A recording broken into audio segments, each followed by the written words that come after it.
Hey designers, welcome back to our series on learning expressions in After Effects. Today, we're delving into the loop out effect.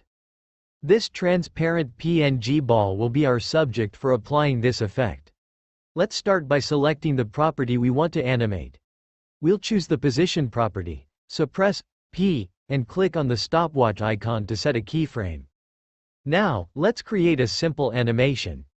Move forward 20 frames by pressing Ctrl plus Shift plus right arrow twice, and then move the ball to the right side.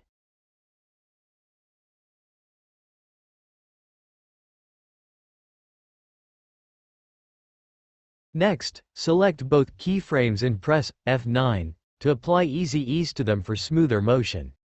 To apply the loop out effect, click on the stopwatch icon next to the position property while holding down Alt on your keyboard.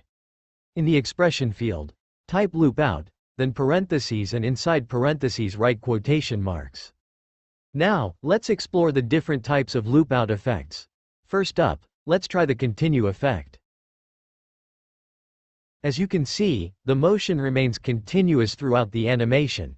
This ensures that the movement flows seamlessly. Once we've explored the continue effect, let's move on to the next one, cycle.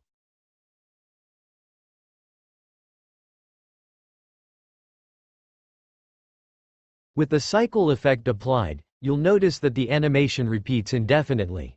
This can be useful for creating looping backgrounds or continuous motion elements.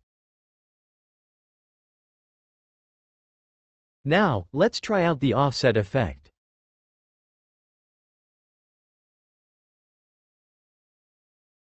With offset, you have the ability to adjust the start and end of the loop.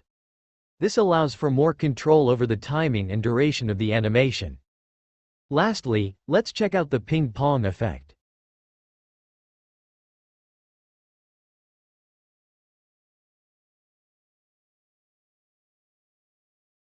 With ping-pong, the animation bounces back and forth, giving the illusion of movement in both directions.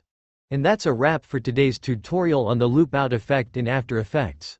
Be sure to like, comment, and subscribe to Ace Design for more tutorials like this. See you in the next video.